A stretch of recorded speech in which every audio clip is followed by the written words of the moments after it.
मैंने श्रीमद् भगवत गीता तब तक नहीं पढ़ी थी जब तक मुझे यह ज्ञान नहीं हुआ कि हम सब आत्माएं हैं और यह जिंदगी हम आत्माओं के लिए एक इम्तिहान है अपने अंदर से अपने सबसे अच्छे रूप को बाहर निकालने का।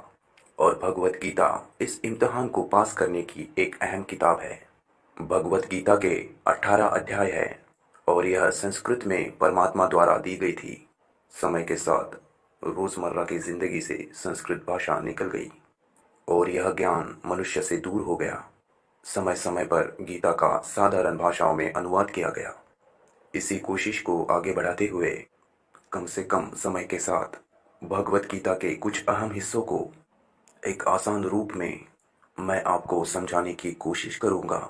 यह यह ज्ञान परमात्मा ने श्री कृष्ण के द्वारा सबसे बड़े इस धर्म युद्ध महाभारत की रणभूमि कुरुक्षेत्र में अर्जुन को कुछ 5000 साल पहले दिया था। ये वो वक्त था जब धर्म का बार बार उल्लंघन हुआ, परमात्मा का डर मनुष्य से निकल गया, लालच की होड़ में भाई ने भाई को मारने की कोशिश की और यही नहीं, एक ज्ञाता औरत को भरी सभा में अपने बड़ों के सामने अपमानित किया गया। इससे पहले कि मनुष्य जाति धर्मयुग से निकलकर पूरे रूप से कलियुग में जाती, युद्ध की रणभूमि में युद्ध से कुछ पहले परमात्मा ने गीता भगवान कृष्ण के द्वारा मनुष्य जाति के कल्याण के लिए दी। ऐसे ही जैसे कभी तूरा मोसेस को, गॉस्पल जीसस को और कुरान प्रॉफेट मोहम्मद को दी गई। गीता, बाइबल, कुरान, तूरा, गुरु ग्रंथ साहिब परमात्मा द्वारा दी गई किताबें हैं जो किसी एक धर्म के लिए नहीं है बल्कि पूरे मनुष्य जाति के लिए है, पूरी इंसानियत के लिए है, सभी आत्माओं के लिए है। क्योंकि यह आत्मा को परमात्मा के बारे में, उसकी सृष्टि के बारे में और सबसे अहम यह उन कायदों के बारे में समझाती है जिनका आत्मा को मनुष्य के रूप में हर हाल में पालन करना होगा, रक्षा करनी होगी।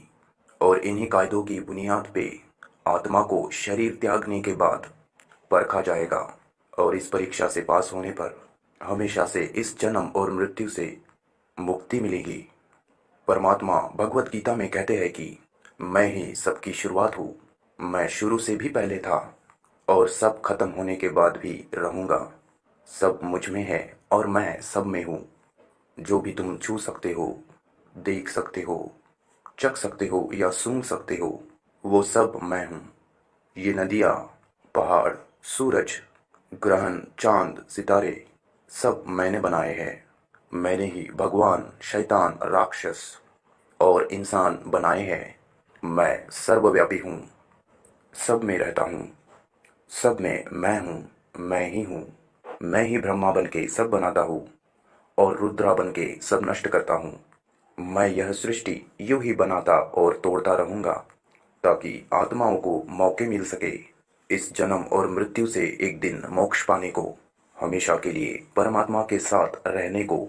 भगवत गीता कहती है कि इस सबसे बड़ी परीक्षा के लिए परमात्मा ने प्रकृति का निर्माण 5 तत्वों से, हवा, अग्नि, जल, पृथ्वी और ईथर से किया, जिन्हें हम छू के, चख के, सूंघ के, देख के समझ सकते हैं। और खुद परमात्मा इन 5 इंद्रियों के समझ के बाहर है। उन्हें आत्मा इन इंद्रियों से नहीं जान सकती। आत्मा 5 इंद्रियों के साथ वैसे ही है जैसे कोई लोहे का रोबोट जिसे अपने बनाने वाले का कोई भी पता नहीं होता। अर्जुन को भी परमात्मा का विराट रूप देखने के लिए भगवान कृष्ण ने दिव्य नेत्र दिए। भगवत गीता समझाती है कि आत्मा अजन्मी है, इसे कोई मार नहीं सकता, कोई जला नहीं सकता, कोई डुबा नहीं सकता, काट नहीं सकता। लेकिन आत्मा को परमात्मा के साथ हमेशा रहने के लिए ये परीक्षा रूपी जीवन में बैठना ही पड़ेगा। इस परीक्षा के लिए परमात्मा से बिछड़ के आत्मा को पृथ्वी पे किसी न किसी रूप में जन्म लेना होगा और 88 करोड़ योनियों को जीने और भोगने के बाद एक आत्मा को मनुष्य का शरीर और दिमाग मिलता है। इस सबसे बड़ी परीक्षा में बैठने के लिए हर मनुष्य को इस पूरी परीक्षा के दौरान तरह तरह की अच्छी और बुरी भावनाओं की चक्रव्यूह में अपने ही भाई बहन या मित्रों के साथ डाला जाता है, जिसमें हर आत्मा को अपने अंदर के तामसिक और राजसिक अवगुणों से निकल के सात्विक जीवन में प्रवेश करने के मौके मिलते हैं। हमारे तामसिक गुण वो है जो हमारे अंदर हीन भावना पैदा करते हैं, हमें उदास और नुकसान पहुंचाते हैं। और हमारे राजसिक गुण हमें ईर्ष्यालु और लोभी बनाते हैं और दूसरों के प्रति नुकसान पहुंचाते हैं। परीक्षा के दौरान हर आत्मा को राजसिक और तामसिक गुणों को खत्म करके अपने सात्विक गुणों से परिचित होना पड़ेगा। सात्विक गुण वो है जो आत्मा को अपने आसपास की हर चीज से जोड़े और उन्हें प्यार करना सिखाते हैं। परीक्षा के दौरान हर आत्मा को जीवन के चारों स्तंभ धर्म, अर्थ, काम और मोक्ष पाके ही मुक्ति मिलेगी। यही वो द्वार है जिन्हें समझ के ही आत्मा परमात्मा को समझ सकती है। पहला द्वार धर्म का है और शेर इसका प्रतीक है। धर्म वही है जो गीता में लिखा हुआ है, वेदों में लिखा हुआ है, गुरु ग्रंथ साहिब, बाइबल या कुरान में लिखा हुआ है। धर्म वही है जो धारण किया हुआ है, जिसे आपका दिल मानता है, जैसे झूठ नहीं बोलना, चोरी नहीं करना, भगवान का निरादर नहीं करना, दूसरों को नुकसान नहीं पहुंचाना। यह सब धर्म है और हर आत्मा को अपने जीवन काल में हर समय धर्म का पालन करना होगा और उसकी रक्षा करनी होगी। दूसरा द्वार अर्थ का है और घोड़ा इसका प्रतीक है। हर आत्मा अपने हर जीवन काल में अपने पृथ्वी पर होने का अर्थ या मूल कारण समझेंगे। इस जिंदगी में भोगने वाली चीजें और वस्तुओं का आनंद लेंगे। अच्छा बेटा या अच्छी बेटी, अच्छा भाई या अच्छी बहन, अच्छा पति या अच्छी पत्नी बनके हर दुनियावी रिश्ते पर खरी उतरेगी और इस परीक्षा को पास करेगी। तीसरा द्वार काम का है। भगवत गीता समझाती है कि हर मनुष्य के अंदर काम, क्रोध, लोभ, मोह, अहंकार और ईर्ष्या जैसी 6 भावनाएं हमें अपने और दूसरों के प्रति नुकसान पहुंचा सकती है। इन भावनाओं को हर मनुष्य को हमेशा अपने नियंत्रण में रखना होगा, क्योंकि इनके बहाव में किया हुआ कोई भी काम हमारे जीवन भर की परेशानियों का कारण बन सकता है और एक आत्मा संतोष और सादगी से इन भावनाओं पर हमेशा के लिए विजय पा सकती है।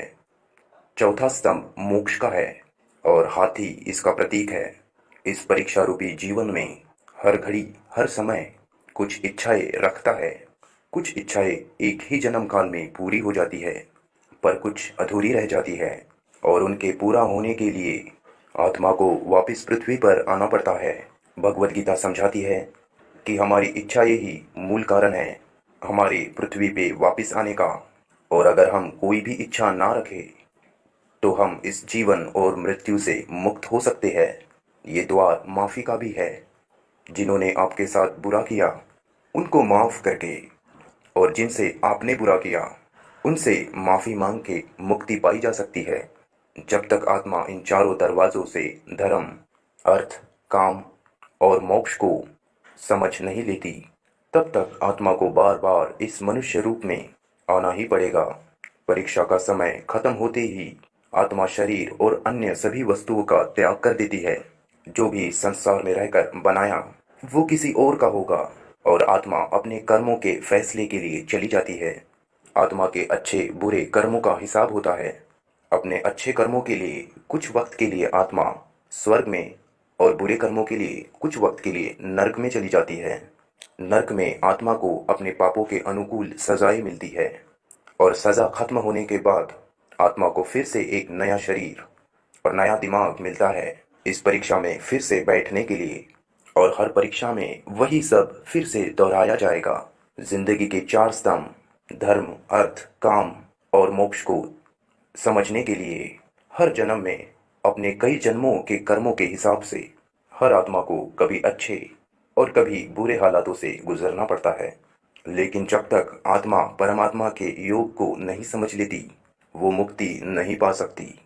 भगवत गीता समझाती है कि मनुष्य अपने शरीर, दिमाग, अपने दिल से भगवान को पा सकता है। शरीर द्वारा किए गए कर्मों के माध्यम से परमात्मा को पाने को कर्मयोग कहते हैं। ऐसे कर्म जो परमात्मा की इच्छा से हो और दूसरों के कल्याण के लिए हो। भगवत गीता समझाती है कि एक आत्मा दिमाग से भी परमात्मा के साथ योग लगा सकती है। इसे राजा योग कहते हैं, क्योंकि दिमाग या मस्तिष्क सभी इंद्रियों का राजा है। एक मनुष्य अपनी आस्था, सांस प्रणाली, आसन, अभ्यास, साधना और तपस्या से परमात्मा को इस योग के रास्ते पा लेता है। इस योग को समझने के लिए हमें अपने भीतर की ऊर्जा यानी चक्रा और कुंडलिनी को समझना पड़ेगा। आत्मा मस्तिष्क से ध्यान लगाकर परमात्मा के साथ योग लगा सकती है। परमात्मा भगवत गीता में कहते हैं कि अगर किसी आत्मा को ना योग ना भी समझ आए, पर अगर वो मेरी शरण में आ जाए तो मैं उसके सारे पाप माफ कर दूंगा। परमात्मा को ऐसे दिल की गहराई से पाने को भक्ति योग कहते हैं। लेकिन कभी आत्मा अपने होने का मूल कारण भूल के धर्म का उल्लंघन करे या पाप के रास्ते भी निकल जाए तो उसे ठीक करने के लिए परमात्मा खुद किसी रूप में पृथ्वी पर जन्म लेते हैं। आइए हम इन ग्रंथों को पूरा पढ़ के जिंदगी के मायने सीखे, जीवन क्या है उसे समझे और परमात्मा के साथ एक हो जाए। अगर आपने इसे पसंद किया तो इसे औरों को बांटिए ताकि सभी आत्माएं अपने यहाँ होने का मूल कारण समझ सके और इस जन्म और मृत्यु के चक्र से मुक्ति पा सके। धन्यवाद।